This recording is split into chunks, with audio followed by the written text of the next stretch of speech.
Today, we're joined by the Women's Programme Director for the Royals, Dan Hill. How are you doing, Dan? Good, Sam. Thanks for having me on.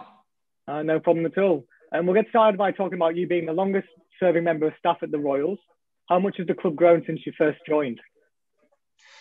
Well, I think when we first started off, we were on Northbrook Middle School, just on a big patch of grass. And then eventually we bought our own piece of land just off of Campbell Road. It had 4 fields.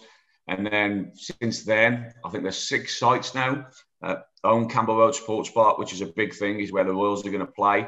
And then we sort of just said, like, if you were a coach and I was a coach, go do your thing. But now what the sort of gaffer put in place was that we would all do parts of the curriculum. So we'd all have a say in what the curriculum is. So then there's a plan now from like the 8s to the 14s with how they are going to be developed.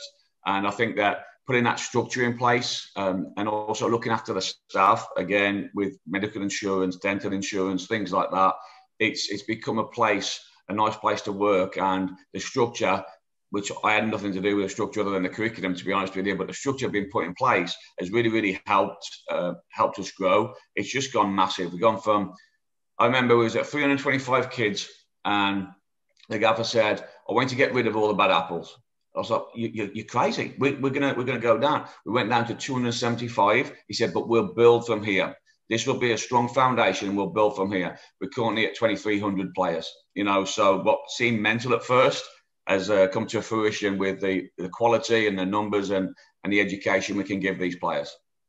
Yeah, it's good to obviously see the club progress over a long period of time. And like you say, Campbell Road Sports Park, which we'll come on to later, that's an exciting opportunity for the club. But prior to you moving to the Houston area, you're involved in coaching with the Wolverhampton Wanderers Academy in England. Just tell us a little bit about that experience for you. Yeah, I think a lot of people may switch off if I go into like my short playing career with my injuries. But Wolves were great with me. So basically, I finished playing at 18 and a half was sort of my last surgery there. And Wolves said they kept me on all the way through my injuries, took care of me. And it was Chris Evans at the time. I think he went on to Bolton Wanderers after that. Evo said, why don't you thought about coaching? And I was like, I haven't really thought about it. He said, well, we've got Mike Smith. And obviously Mike Smith had just managed Wales and the Egypt national team to the African Nations Cup. And he said, you old coach Nigel Vaughan. They do the 15s and the 16s on one half of the field coming out. So I went out and I was watching, and I was on crutches at the time. I was watching.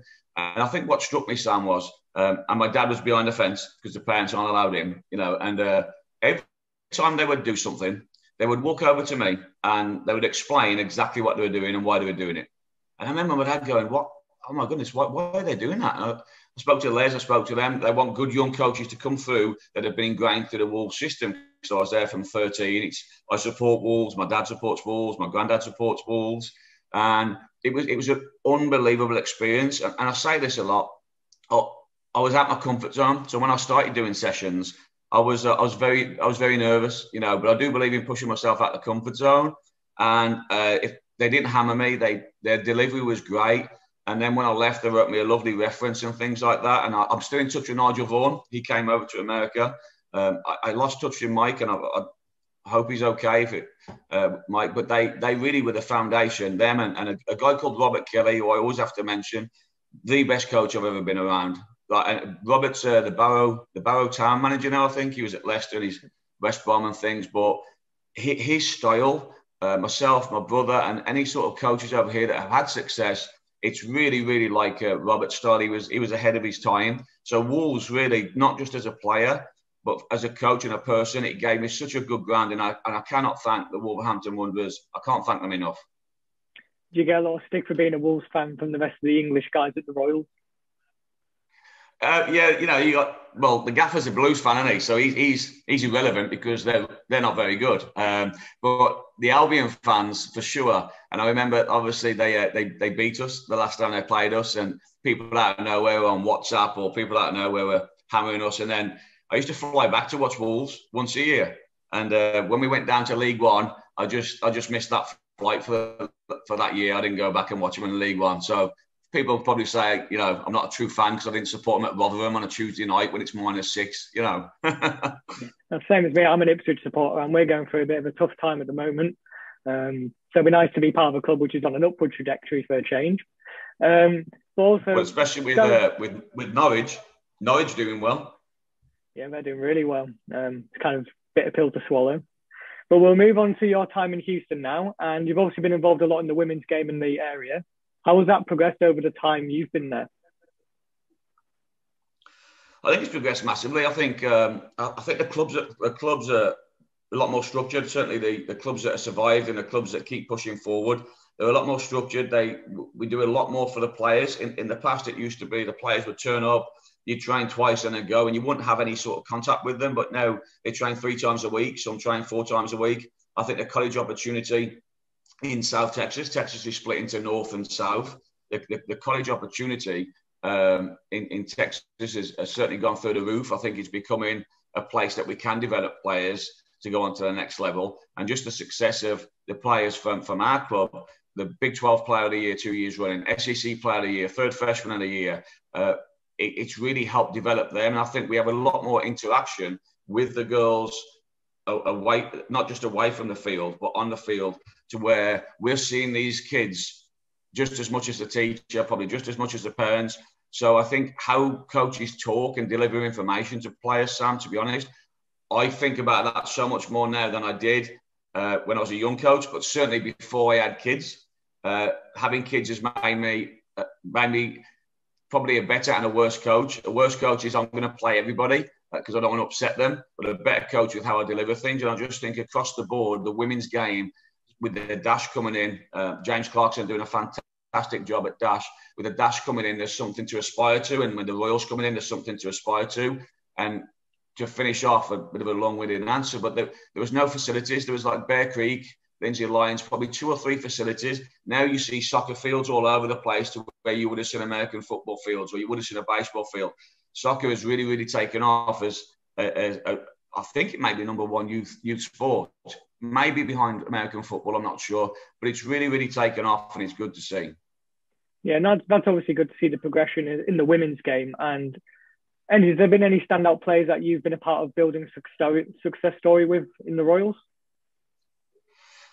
Yeah, for sure. I mean, for 2001, doing it this long, you know, I don't want to mention any particular one because you're going to miss somebody out. But what I will say is you can see them playing for the Royals this season. There's many that are playing for the Royals, Sam, that we've had since 9, 10 years old. And so when people talk about development is over a period of time getting better. You know, it's not just like 1 year, 2 years. So as a coach, if I've had an influence over that year or two on a player, that's great. But I'm not sort of a coach that has to put my name to a player and label to say, Sam, I developed that kid. When really I had 2 years with you, and I still stay in touch because I've sort of always been in a leadership role at the club. But I think we've had some fantastic coaches that have helped develop these players, not just as players. I was watching Patch Adams years ago and with Robin Williams, and I stole a saying from that one when he's talking about a patient. Our saying is if you coach the player, you're going to lose. If you coach the kid, you're going to win. And I think everybody sort of bought into that on the staff. And I think these kids, there's at least 9 or 10 of these kids that you're going to see from the Royals that have been with us from 10 years old. And the reason that they're coming back to the Royals is we've developed a love for the game, not just in terms of playing, but they want to coach. Some of them, Grace Jokin, for example, he wants to be a coach and hopefully she'll come back and work for us. Izzy Nelson wants to be a coach. So we've developed that love for the game, but they wouldn't be playing for the Royals if they were not good people. If they were not good people, they wouldn't make our team. But it is exciting that they're coming back, and you will see a lot of the players that you asked about, special players, on show at the Royals. Okay, well, we all look forward to seeing them in action this coming season. And finally, Dan, I'd like to touch on the fact that the Royals are now coming home to Campbell Road Sports Park for the first time. It's going to be important to play an attractive brand of soccer to bring the communities together at such a great facility, won't it? Yeah, so when we started, we were at, I think it was the British School, and we're kicking off at 5 o'clock on turf when it's 110 degrees. So the turf's like 140 degrees and shoes are melting.